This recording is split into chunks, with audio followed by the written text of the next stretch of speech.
கத்தி படத்தால் லைகா நிறுவனம் சந்தித்த நஷ்டம்.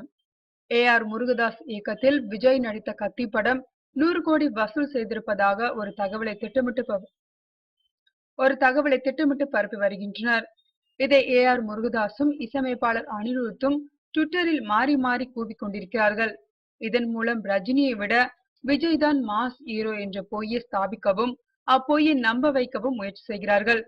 கத்தி படம் 100 கோடி வசூல் செய்திருப்பதாக சொல்லப்படுவது அப்பட்டமான பொய் என்று திரைப்படத்துறையில் பல வருடம் அனுபவம் உள்ள தயாரிப்பாளர்களே பல புள்ளி விவரங்களுடன் மறுக்கின்றனர்.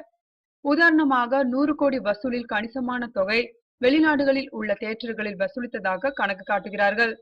வெளிநாட்டு வசூலில் விளையாடுகிறார்கள் என்பது விவரம் அறிந்தவர்களின் குற்றச்சாட்டு. இதற்கிடையில் கத்தி படத்தை தயாரித்த லைகா புரொடக்ஷனுக்கு சுமார் 12 கோடி இருந்து 15 கோடி வரை நஷ்டம் என்ற தகவலும் நம்ப தகுந்த வட்டாரத்திலிருந்து கிடைக்கின்றன. திரையரங்குகளில் படங்களை சதவீத அடிப்படையில் தான் திரையிட்டு காட்டுவார்கள்.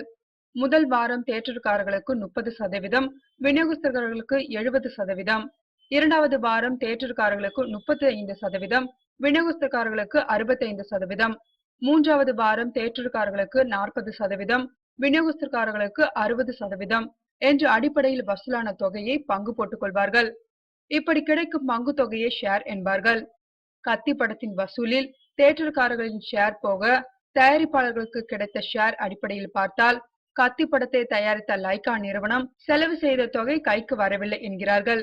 இன்றைய தேதிக்கு சுமார் 12 கோடியில் இருந்து 15 கோடி வரை நஷ்டம் உறுதி என்று சொல்கிறார்கள் விவரமறிந்த விநியோகஸ்தர்கள். கத்தி படத்தின் தயாரிப்பாளரான லைகா புரொடக்ஷன்ஸ் சுபாஷ் சரண் அல்லிராஜா ராஜபக்சேவின் நண்பர் என்ற சர்ச்சையில் சிக்கினார். எனவே கத்தி படம் வெளிவருவதே சந்தேகம் என்று சொல்லப்பட்டது. அப்போது கத்தி படத்தின் பட்ஜெட் லைகாவின் 2 நாள் வருமானம் என்று நக்கலாக கருத்து தெரிவித்தார் சுபாஷ்கரன். அதன் அடிப்படையில் தற்போது கத்தி படத்தினால் ஏற்பட்ட 15 கோடி நஷ்டம் சுபாஷ்கரனுக்கு பெரிய தொகை இல்லை, பெரிய விஷயமில்லைதான் என்றாலும் நம்மை நம்பி முதலீடு செய்த சுபாஷ்கரனுக்கு கத்தி கையை கீறி விட்டதே என்று கடும் மன வருத்தத்தில் இருக்கிறார் ஐங்கரன் கருணாமூர்த்தி.